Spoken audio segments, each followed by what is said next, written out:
दुनिया में हर एक चीज ठोकर खाकर टूट जाया करती है। बस एक सफलता ही एक ऐसी चीज है जो ठोकर खाकर, बस सफलता ही एक ऐसी चीज है जिसे ठोकर खाकर पाया जा सकता है। हेलो दोस्तों, स्वागत है आप सभी का आपके अपने YouTube channel Kartik mathematics classes पर।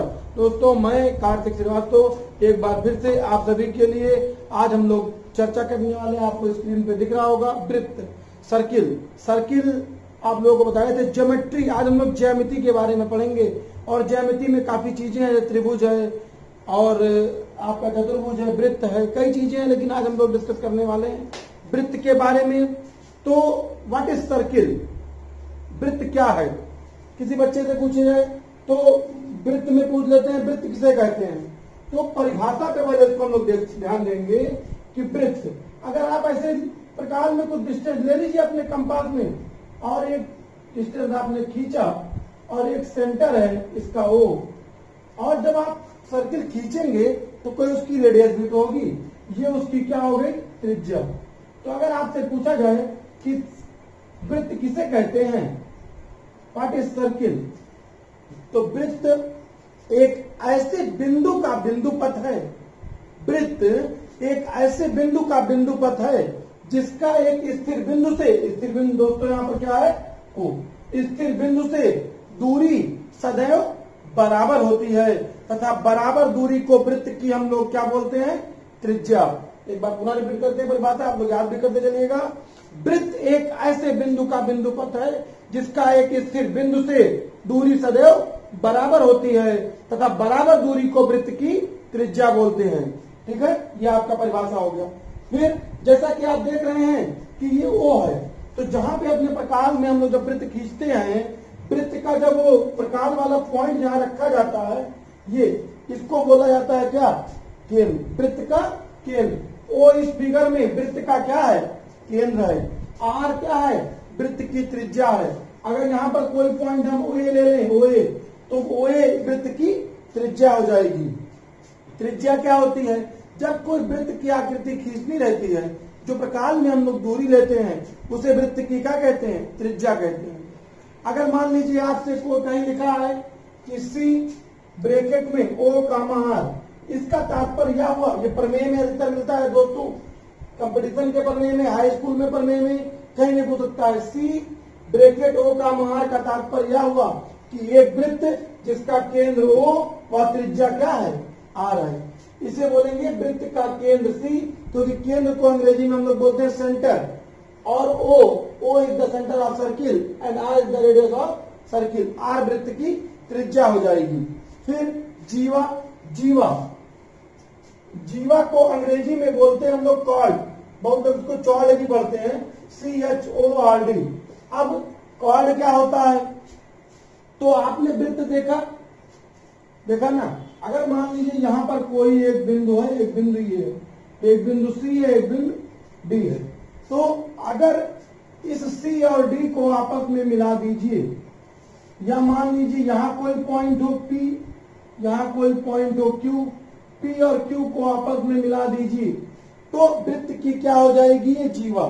तो अगर जीवा का हम परिभाषा बनाएं या बोलें, तो जीवा की परिभाषा ये हो जाएगी कि वृत्त पर स्थित किन्हीं दो बिंदुओं को आपस में मिलाने पर जो रेखा प्राप्त होती है उसे वृत्त की जीवा कहते हैं। जैसे ये आपका था एक बिंदु P, एक बिंदु Q।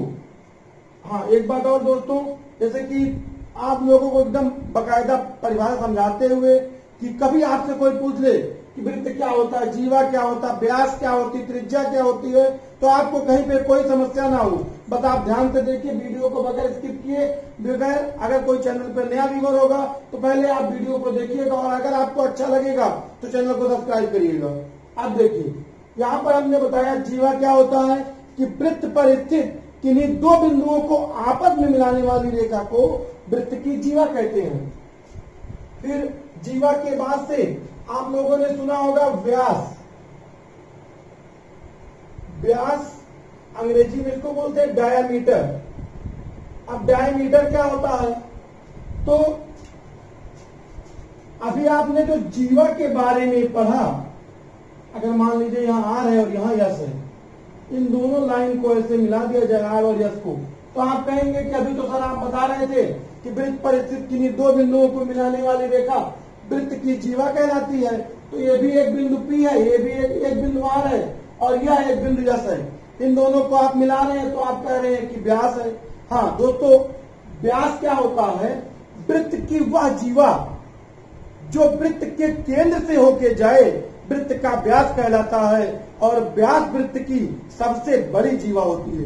एक बार पुनः परिभाषा के माध्यम से आते हैं कि वृत्त की वह जीवा जो वृत्त, जैसे कोई वृत्त है, ये इसका केंद्र O है, आपने एक लाइन खींचा ऐसे, मान लीजिए यहाँ पे लिखा ए बी, तो वृत्त की वह जीवा, ए बी वृत्त की क्या हो गई? जीवा हो गई। वृत्त की वह जीवा जो उसके केंद्र से होके जाती है, वृत्त का व्यास कहलाता है और व्यास वृत्त की सबसे बड़ी जीवा होती है और व्यास वृत्त को दो अर्धवृत्तों में डिवाइड करती है। जैसे अगर आपने इधर से मिटा दिया तो एक अर्धवृत्त आपका हो गया, ये ए ओ बी, ये एक अर्धवृत्त बना। अब अगर मान लीजिए ये आपने खींचा था, इधर से लाइन खींच दिया, तो ये जो व्यास है आपका ए बी, इसका सेंटर है ओ वृत्त का, तो ये दोनों अर्ध बराबर बराबर भाग हैं, तो एक अर्धवृत्त ये बना और एक अर्धवृत्त ये बना। तो वृत्त की वह जीवा जो उसके केंद्र से होके जाती है, वृत्त का व्यास कहलाता है और व्यास वृत्त को दो बराबर भागों में बांटता है। अब व्यास आपने देखा कि जो O से A तक की डिस्टेंस था, इसको हमने बोला त्रिज्या, और अगर यहीं पर हम B लिख दे रहे थे, जैसे कि B पॉइंट यहाँ नहीं है, B लिख रहे हैं, तो ये अगर मान लीजिए ये O है, तो O से B तक की डिस्टेंस क्या होगी? त्रिज्या होगी। और A से B तक का डिस्टेंस क्या होगा? व्यास होगा। तो ये भी त्रिज्या, ये भी त्रिज्या, माने दो बार त्रिज्या आया, तो इसका मतलब हमको एक संबंध मिला कि वृत्त के व्यास और त्रिज्या में क्या संबंध होता है। तो वृत्त का व्यास उसकी त्रिज्या का 2 गुना होता है, माने व्यास बराबर 2 गुणे त्रिज्या। अब एक फिगर में आपको ये बता दे कि जो नाम कहीं कोई पूछ ले या आपको समझाना हो तो किस प्रकार से समझाएंगे। एक फिगर में देखिए, केवल नाम के माध्यम से, जैसा कि आपको हमने बताया था कि एक वृत्त जिसका केंद्र क्या है? O। ठीक है दोस्तों, अब यहाँ पर अगर ये खींचा गया हमने, तो यहाँ पर आप लिखेंगे कि दिए गए वृत्त में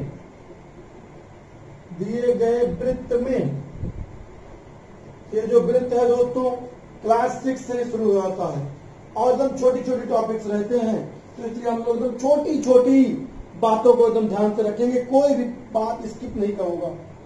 भले बने 7, 8, 10 पार्ट बने वृत्त का, लेकिन आपके दिलो दिमाग में एकदम छा जाएगा। दिए गए वृत्त में नंबर 1 O वृत्त का केंद्र, O वृत्त का केंद्र, O is the centre of circle, और OA वृत्त का त्रिज्या है।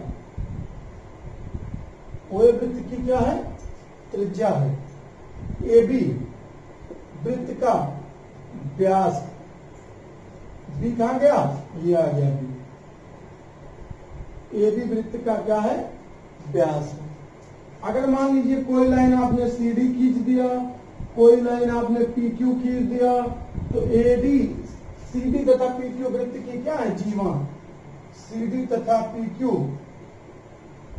वृत्त की जीवा है। और दोस्तों एक वृत्त में खींची गई कितनी भी त्रिज्या क्यों ना हो, वो आपस में बराबर होती है। जैसे मान लीजिए हमने कोई 3 सेंटीमीटर का वृत्त खींचा, इसका केंद्र आपका O है, तो अगर ये 3 सेंटीमीटर है तो ये कितना होगा? 3 होगा। ये कितना होगा? 3 होगा। कभी कभी प्रश्न ये पूछ लेता है कि वृत्त के केंद्र से कितने व्यास खींचे जा सकते हैं, अब आप बताइएगा। देखिए एक व्यास हमने खींचा, फिर ये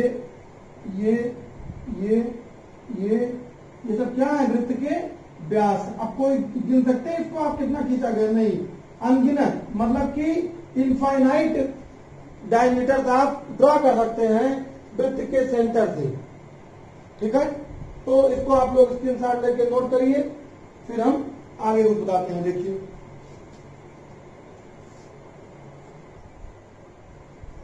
वृत्त के व्यास तथा त्रिज्या में संबंध, तो आपको हमने बताया दोस्तों कि व्यास बराबर होता है 2 गुणे त्रिज्या, अर्थात व्यास बराबर 2 गुणे त्रिज्या, तो त्रिज्या बराबर क्या हो गया, व्यास बटे 2। अगर हम लोग त्रिज्या निकालेंगे तो त्रिज्या हमारी व्यास की आधी होती है।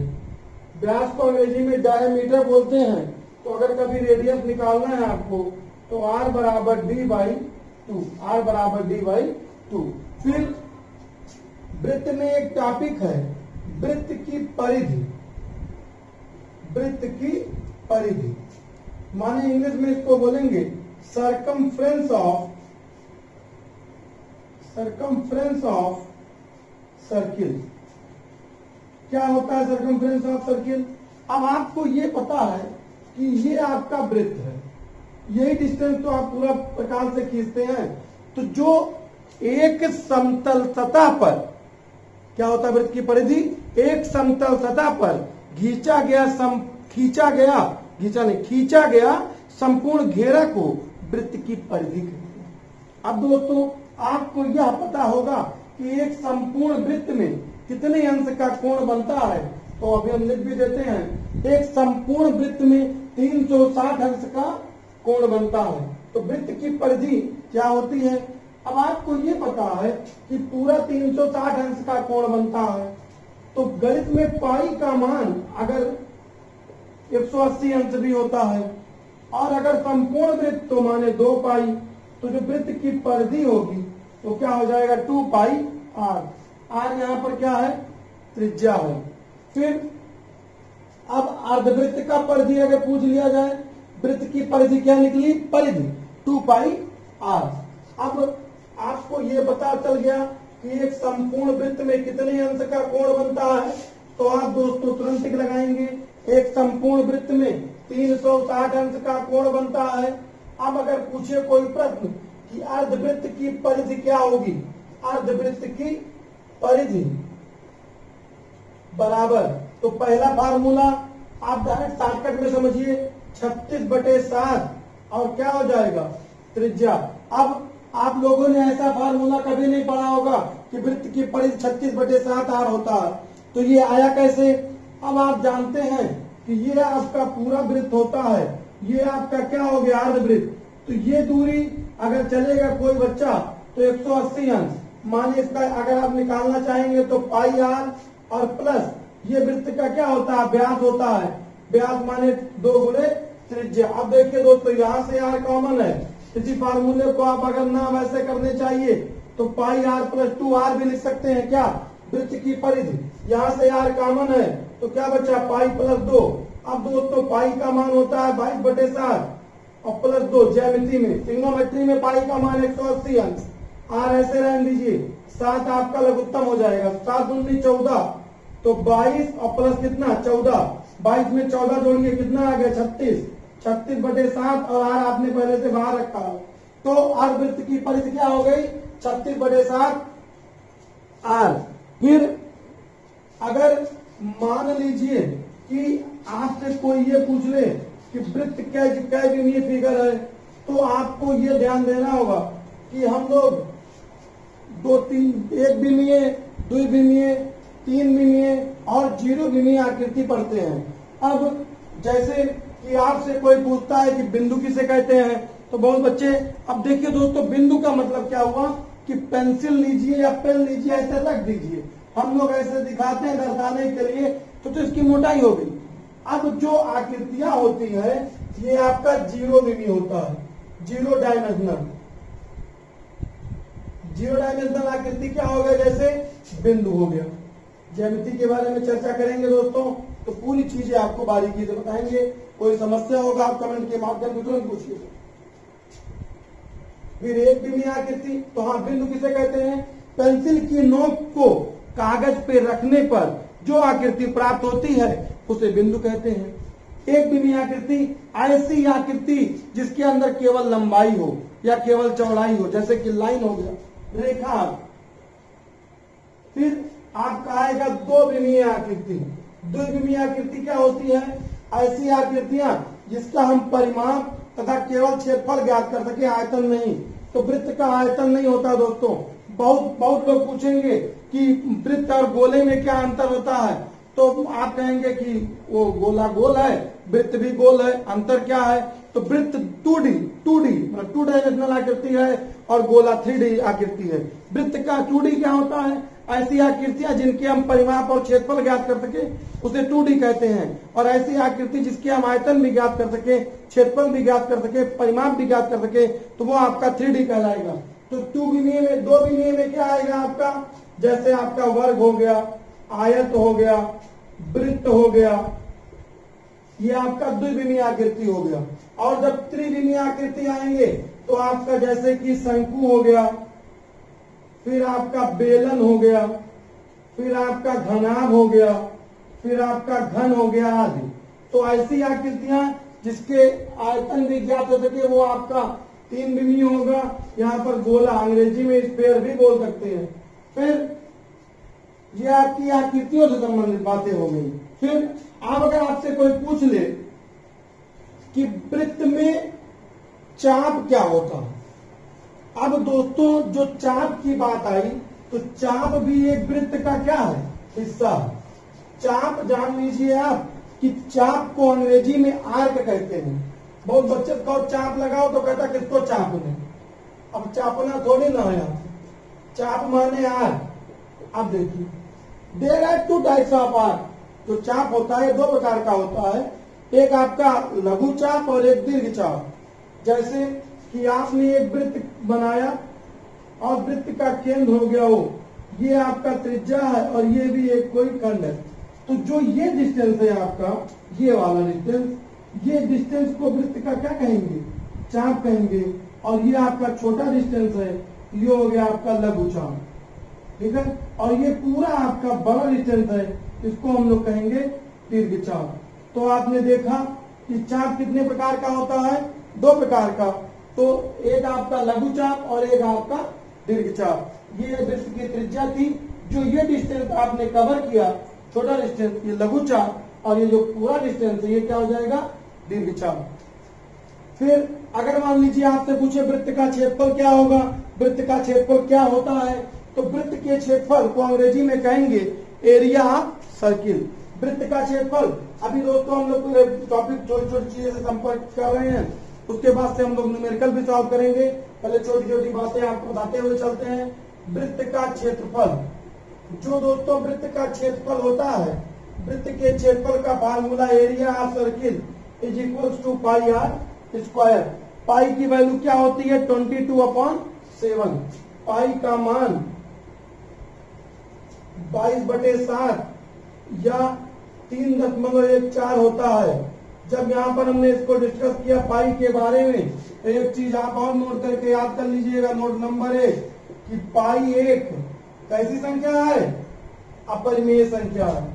पाई एक अपरिमेय संख्या है। बहुत इंपॉर्टेंट क्वेश्चन था यहाँ पर मेरा, इरेशनल नंबर, ये आपका सीटेट में कई बार पूछा गया है। जबकि 22/7 जो पाई का मान है एक परिमेय संख्या है। Point to be noted student, परिमेय संख्या है। पाई एक अपरिमेय संख्या है, 22/7 एक परिमेय संख्या है। फिर वृत्त का क्षेत्रफल ज्ञात करना, जब उसकी परिधि पता हो आपको, तो ये क्वेश्चन थोड़ा सा बड़ा पड़ेगा आपके लिए, लेकिन उतना भी बड़ा नहीं जितना आप समझेंगे। आपको त्रिज्या मालूम हो, क्षेत्रफल निकाल सकते हैं, लेकिन वृत्त का क्षेत्रफल ज्ञात करना जब उसकी क्या पता हो? परिधि पता हो। वृत्त का क्षेत्रफल ज्ञात करना जब वृत्त का परिधि,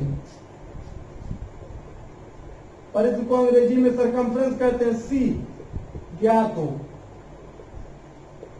तो डायरेक्ट फार्मूला है किसका? क्षेत्रफल निकालने का, कि वृत्त का क्षेत्रफल